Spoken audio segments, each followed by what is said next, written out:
So after over 12 hours of maintenance, Anime Expeditions has finally released their 1.0 update that is a Dragon Ball themed update. We got Gohan, Q-Bird, Cell, Goku, Trunks, and Vegeta. These models, these copyright-free models are something. But yeah, this update is a Dragon Ball update, and honestly, this update's been treating me pretty well. You'll see in a little bit on why I say that, but yeah, there's a new autoplay feature that for some reason keeps you kicking you out of the game. I don't know why. I hope they fix it soon. We got a new tower game mode that's very similar to the Anime Adventures Infinity Castle with type advantage, type disadvantage, all the shenanigans. And then we got a new expedition map, but they didn't really do much else to the expedition features, such as like upgrades and stuff. They just kind of added a new map and called it there. Let's see. We also got a quest line for Gohan for some reason. It's a grindy one, especially the collecting 350 mechanical scraps. That's quite the doozy. But the rest of the quest line isn't too bad. Just play the game and you'll eventually get these done. We're gonna be showcasing the newest characters with, in my opinion, probably their best options, at least with equipment, traits, and all that stuff. And I'm just gonna roll the clip and why I said that this update's been treating me pretty well. So, editing me, roll the clip. It's copyright-free model, man. Yeah, well, nobody cares about copyright-free. The devs do. Well, I got another ramen guy. You don't need him. You already have one. Bounty hunter. Okay, I'm already 173 deep and not looking too good. I got ramen guy. Yay! Yikes!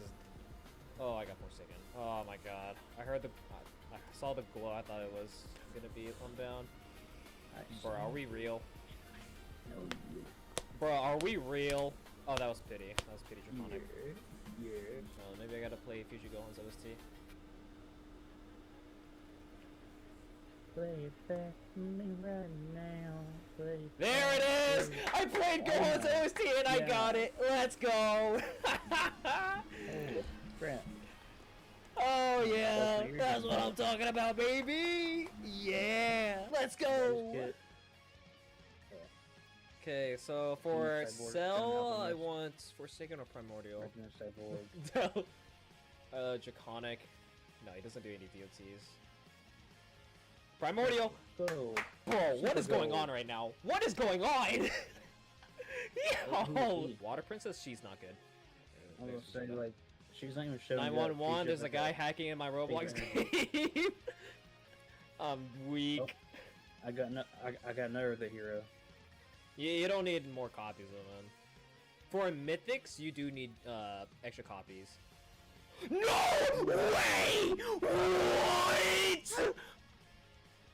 Guys!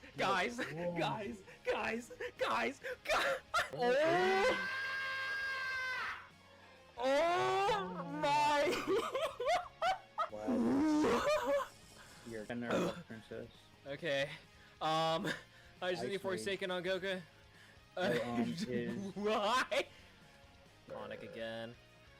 Umber. Primordial. Okay, I'm keeping that. I don't care. Dude. What just happened? We are not bruh. You get good. Oh my days, dude. Where's my Haraga at? I want him. What? I do.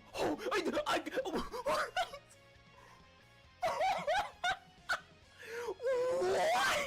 I mean, that's it, right? Oh, I should probably roll on Trunks. I'll take any rainbow tree. I don't care what it is. Forsaken, sure, I'll take it. I'll take it. I'll keep it. But, dude. So yeah, as you can see from the clip, yeah, you can see why this update has been treating me pretty well. I mean, getting 3 unbound in a matter of what, 5 to 10 minutes. I don't know how long it was, but yeah, getting that many unbound units in a short amount of time, along with, I would say, their most ideal traits, other than, I don't know about Trunks with Forsaken, or Goku with Forsaken. I kind of need him with Forsaken, because he is pretty much crit based, but yeah, you now see why this update has been treating me pretty well. But without further ado, let's get to the showcase, shall we? So first off, we're going to take a look at the main unit of this update, Gohan. So on max, right off the bat, we can see that he is doing 51.6k damage, 6.1 SPA, and 33.3 range with triple S stats. And as we can see right here, he has a rage bar and a hit potential unit counter. So let's take a look into his passives and abilities and see what he does. I also gave him his equipment for, of course, his unique equip. Got him with mythic stats. I got very lucky with that. Kunai because his SPA is actually pretty long, so trying to lower his SP as much as possible. And the Warrior's Pull because it gives him physical damage dealt, extra damage overall, and the best part is his unique passive. Increase unit damage by 16% while transformed. So this Gohan can transform, so I think this equipment would be perfect for this guy. So let's take a look. So for his first passive, hit potential, which is this right here, on upgrade 3, transform into Prodigy transformation. Every 3 regular attacks will deal 50% of this unit's damage to all enemies within his range. And on upgrade 5, he gets that rage bar, as we saw earlier. So essentially what this passive does is that when on upgrade 3 he transforms, and every 3 regular attacks he releases like a pseudo full AoE attack to all enemies within his range, which is pretty nice. But his circle AoE is a little bit tiny, but I kind of understand why. So that's the reason why I went with a SPA build to let that passive be at its full potential. Okay, move on to the next. Unyielding Spirit. On regular attack against an enemy with a status effect, deal 10% increased damage per stack of each status effect up to 100. So pretty much just any enemy that is inflicted with what, DOT effect, crowd control effect, or anything like that, he gains 10% damage every time that he attacks them up to 100%, so that's really good. If the status effect is a DOT, it refreshes the duration of that DOT effect. Change the source to this unit, and this can only trigger once per DOT type per enemy. So if Gohan attacks a enemy with, say, bleed, like from Yuta or the Spirit Wolf, he refreshes the duration of that bleed DOT and change the source to that unit, which is pretty good. You can keep the DOT effect going. So say if you're going against like Grimjaw from the villain event that can respawn if it's not inflicted by DOT, this Gohan can keep the duration of that going. You can kill him. Next passive. This unit has a Prodigy meter starting at 0. On regular attack, increase Prodigy meter by 5. When the enemies leave this unit's range, increase Prodigy meter by 1. At 100 meter stacks, remove the Prodigy meter, transform this unit into Prodigy Transformation 2. In Prodigy Transformation 2 form, increase this unit's damage by 25%. Every 3 regular attacks will deal 75% of this unit's damage to all enemies within his range. So it's essentially a better version of the hidden potential passive. So once he transforms into Super Saiyan 2, it's essentially just a slightly better version of this hidden potential passive. So yeah, and as you could saw for the rage bar that was here earlier, that's how you can determine what his transformation is and how far his progress has become. And now we come to the last part, his ability. On activation, select a point within this unit's range to fire for the Father-Son Kamehameha. For 10 seconds, enemies in this range will take 75% of this unit's damage for every 1 second. This unit will not attack while this ability is active. So best part about this is that you can keep this on auto, so it doesn't really matter. You can manually direct the attack, or you can just keep it on auto, and yeah, you can just constantly spam the Father-Son Kamehameha. It's pretty broken.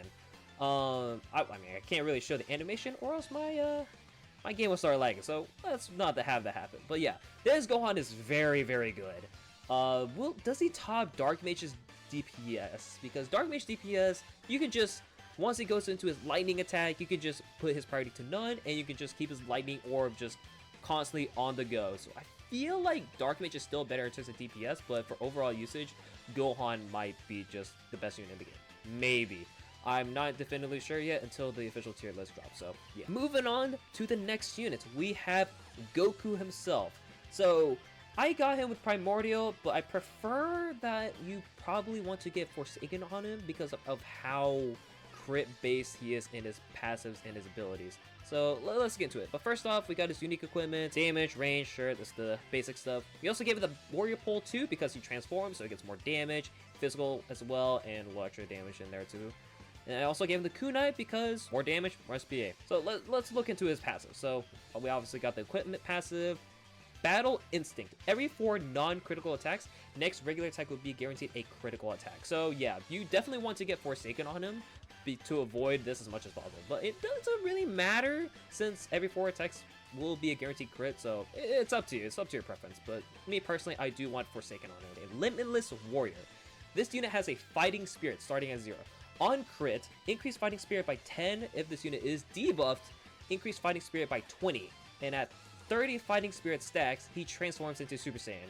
And in that form, he applies staggers to all enemies in range. This unit becomes immune to status effects, increased damage by 50%, increased crit damage by 20%, and then every second fighting spirit will be decreased by 1 until it's fully depleted. It'll transform back into base. So yeah, you definitely want to get Forsaken on him to just keep him constantly just transforming as much as possible.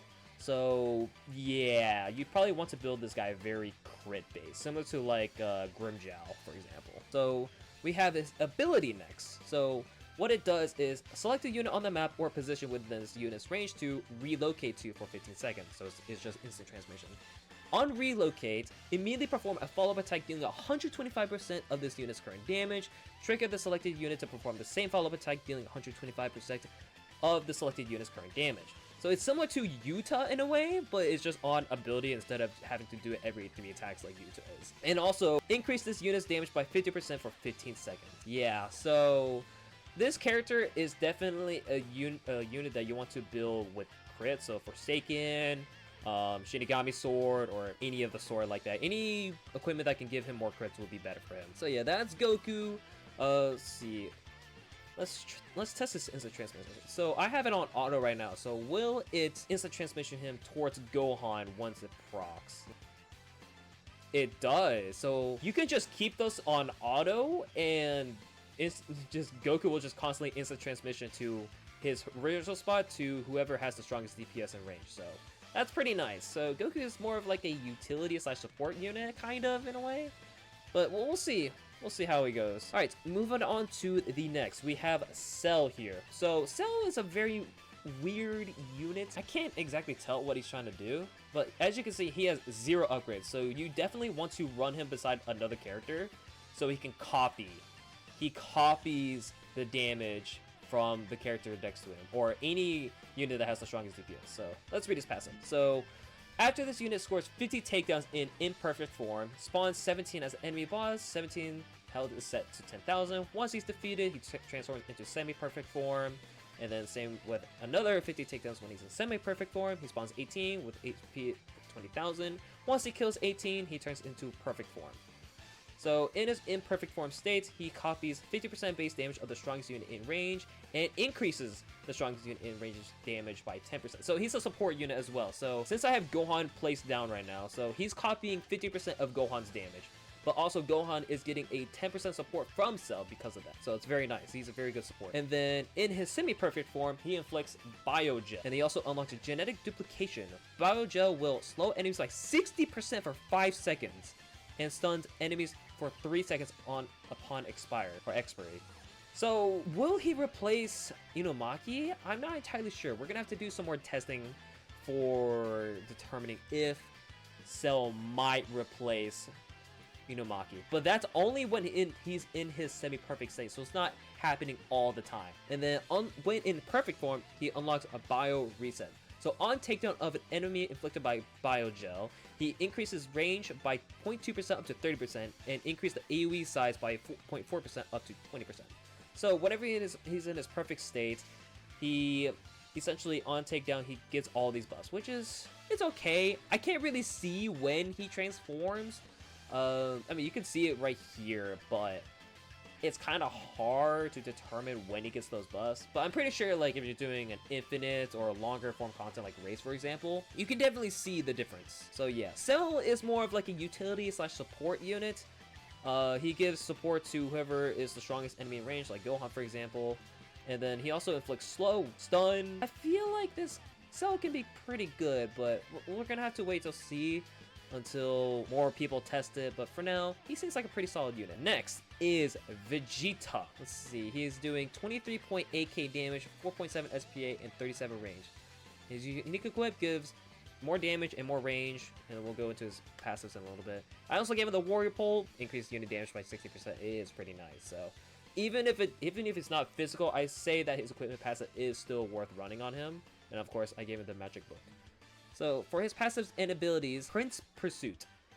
Enemies that leave this unit's damage will take 10% of its current damage, so that's pretty nice. So every time a unit leaves his range, they get inflicted by 10%. I don't know if it's permanent, or it's gonna be like a temporary like tick damage, like a DOT effect. But we'll see. For every regular attack for Royal Rivalry from another unit in this unit's range, increase this unit's damage by 5% up to 50%.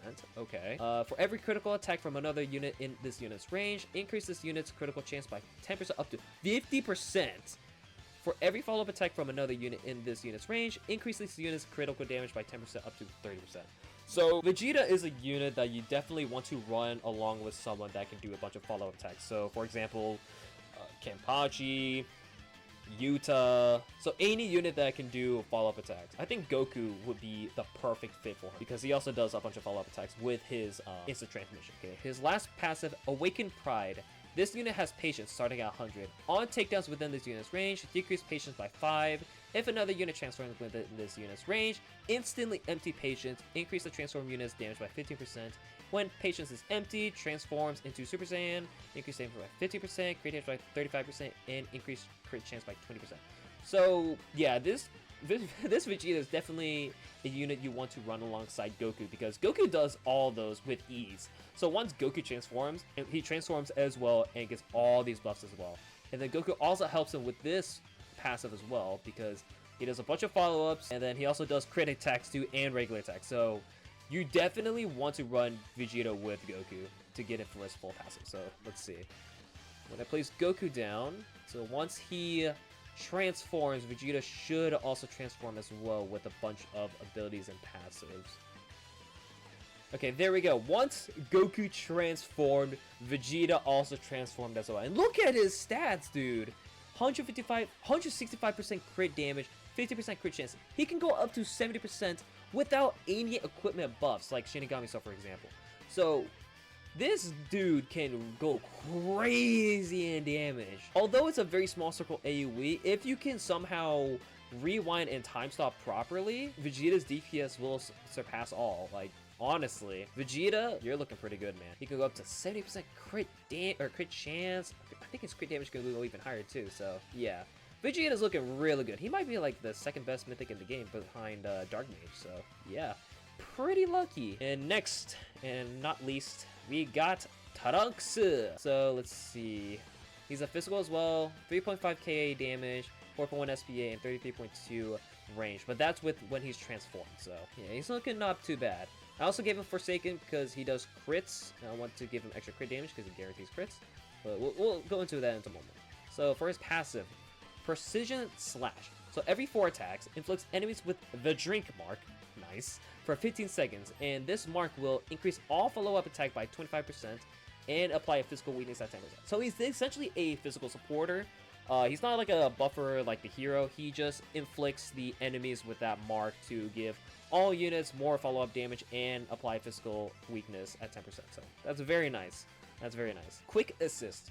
When a follow-up attack happens in this unit's range with a cooldown of 8, follow-up attack at 150% of this unit's current damage and apply a Precision Slash. So yeah, every 8 seconds, he just does a follow-up attack. I don't know if you want Unbound on him or Forsaken. I'm gonna have to wait for the official tier list to come out to see which trait it is, but for now I'm gonna keep him with Forsaken just for the sake of increased crit damage. Okay, here's the part where I was mentioning about the crits. So Perfected Strikes. On applying the drink mark during his Super Saiyan state, all follow-up attacks from this unit will critically strike and deal 50% increased critical damage. So that's why I kind of lean towards giving him Forsaken just because of this passive alone. And of course, here's his ability where he transforms into Super Saiyan. So on activation, he transforms for 60 seconds, which can decrease Precision Slash attacks required by 1, increase Quick Assist follow-up attack by 15% damage, decrease SPA by 10%, and increase range by 10%. So that's why you saw the little stat buzz from earlier. So yeah, Trunks doesn't seem too bad, but I'm just a little confused on what is his best trait to go for and what is his best build as well. Because you want to give him crits to give him more crit damage, but at the same time, you're sacrificing a lot of damage over crits. So we'll see when the official tier list comes out. But yeah.